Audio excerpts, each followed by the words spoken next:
একটা বই, একটা মিডিয়া হাউস আর তার সাথে একটা বেশ রহস্যময় প্রতীক। দেখে মনে হচ্ছে এগুলোর মধ্যে কোনো মিল নেই, তাই না? কিন্তু এগুলো আসলে একটা বিশাল পরিকল্পনার অংশ। তো আজকে আমরা ঠিক এটাই খুঁজে বের করার চেষ্টা করব যে কারা এর পেছনের স্থপতি। চলুন এই রহস্যের গভীরে যাওয়া যাক। তো স্ক্রিনে যে দুটো ছবি দেখা যাচ্ছে, দেখুন, একদিকে একটা বই আর আরেকদিকে একটা মিডিয়া কোম্পানির লোগো। প্রথমবার দেখলে তো মনে হবে এদের মধ্যে কোনো সম্পর্কই নেই, কিন্তু প্রশ্নটা হলো, আসলেই কি তাই, নাকি এই দুটো জিনিসই একটা বড় পাজলের দুটো টুকরো? আর এই দুটো জিনিসকে যা এক সুতোয় বেঁধেছে সেটা হলো এই প্রতীকটা। এটাকে বলা হচ্ছে আলোকিত সভ্যতার ক্রেস্ট। মজার ব্যাপার হলো এই একই প্রতীক কিন্তু বইটা আর ওই মিডিয়া উদ্যোগ দুটোর সাথে সরাসরি যুক্ত। তো এখান থেকেই কিন্তু আমাদের আসল প্রশ্নটা শুরু হচ্ছে।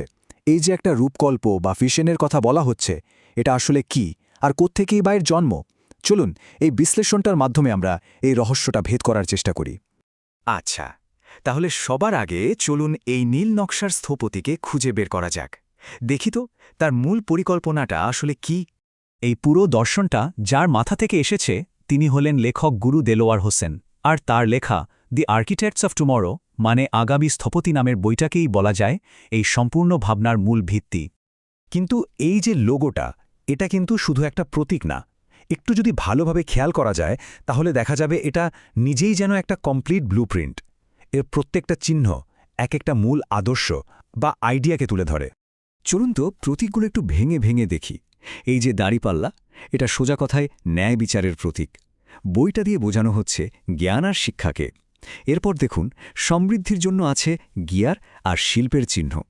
আর ঠিক তার পাশেই চারাগাছ আর কৃষি জমি, যা গ্রোথ বা প্রবৃদ্ধি আর সাস্টেনেবিলিটির কথা বলছে। স্বাস্থ্য আর ভালো থাকার জন্য চিকিৎসার প্রতীকটাও কিন্তু বাদ যায়নি। আর একদম শেষে সবকিছুর ওপরে ওই যে উদীয়মান সূর্যটা, ওটা তো একটা নতুন শুরু আর আশারই প্রতীক। আচ্ছা, এই যে এতগুলো আদর্শের কথা বলা হলো, এগুলোর উৎসটা আসলে কোথায়? চলুন এবার এই দর্শনের একেবারে গোড়ার দিকে, মানে এর মূল ভিত্তিটা একটু খুঁজে দেখা যাক। এর মূল ইন্সপিরেশন বা অনুপ্রেরণাটা কিন্তু এসছে কোরআনের ৪২তম সূরা, সূরা আশ-শুরা থেকে।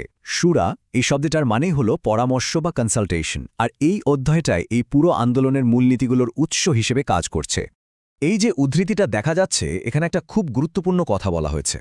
সেটা হলো বিভিন্ন নবীর মাধ্যমে যে বার্তা পাঠানো হয়েছে তার মূল কথা কিন্তু একই। মানে এটা আসলে একতা আর সার্বজনীনতার উপর জোর দিচ্ছে। সোজা কথায় সব বিভেদ ভুলে গিয়ে এক হওয়ার একটা মেসেজ দেয়া হচ্ছে এখানে। তো এই সূরাতে একটা আলোকিত সমাজ গড়তে হলে ঠিক কি কি করতে হবে তার জন্য কয়েকটা নির্দিষ্ট পথের কথাও বলা আছে। যেমন ধরুন, নিজেকে বড় পাপ থেকে দূরে রাখা, রেগে গেলেও ক্ষমা করে দেওয়ার মতো মানসিকতা তৈরি করা, যে কোনো কাজ করার আগে নিজেদের মধ্যে পরামর্শ করা, নিজের যা আছে তা থেকে অন্যদের জন্য খরচ করা, আর হ্যাঁ, সবচেয়ে জরুরি যেটা, সেটা হলো অন্যায়ের বিরুদ্ধে শক্ত হয়ে দাঁড়ানো।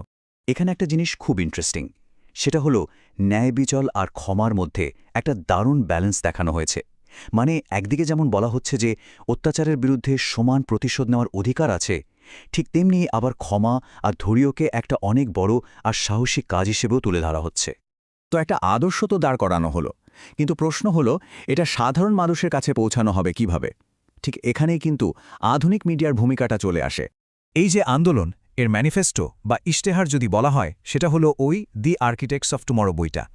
এটাই হলো সেই ডিটেইলড গাইডলাইন যা একটা আলোকিত সভ্যতা বানানোর রাস্তাটা দেখিয়ে দেয়। আর এই মেসেজটা মানুষের কাছে পৌঁছে দেওয়ার জন্য যে আধুনিক যন্ত্রটা ব্যবহার করা হচ্ছে সেটা হলো MFTV প্রেস। এটাকে কিন্তু একটা ডিজিটাল মিডিয়া বিপ্লব হিসেবে ব্র্যান্ডিং করা হচ্ছে। এর একটাই লক্ষ্য, এই আদর্শটাকে যত বেশি সম্ভব মানুষের কাছে নিয়ে যাওয়া। আচ্ছা, এতক্ষণ তো আমরা আলাদা আলাদা টুকরোগুলো দেখলাম। চলুন এবার সবগুলোকে একসাথে জুড়ে পুরো ছবিটা বোঝার চেষ্টা করা যাক। তাহলে সব মিলিয়ে আমরা কি পেলাম? এর কেন্দ্রে আছেন গুরু দেলোয়ার হোসেন। তার ভিশনটা কি? ন্যায় বিচার, স্বাধীনতা আর সমৃদ্ধির ওপর ভিত্তি করে একটা আলোকিত সভ্যতা গড়া। এর ফাউন্ডেশন বা ভিত্তিটা আসছে সূরা আশ-শুরার মূলনীতি থেকে। আর এই আইডিয়াটাকে বাস্তবায়নের টুলস হলো একটা বই আর একটা মডার্ন ডিজিটাল মিডিয়া প্ল্যাটফর্ম। এই পুরো আলোচনাটা কিন্তু আমাদের একটা বেশ বড় প্রশ্নের সামনে এনে দাঁড় করায়। আচ্ছা, প্রাচীন কোনো টেক্সটের জ্ঞানের সাথে যখন আধুনিক মিডিয়ার মতো শক্তিশালী প্রযুক্তির মেলবন্ধন ঘটে, তখন সেটা আজকের দিনের সামাজিক আন্দোলনগুলোকে ঠিক কিভাবে আর কতটা প্রভাবিত করতে পারে? বিষয়টা কিন্তু সত্যিই ভাবার মতো, তাই না?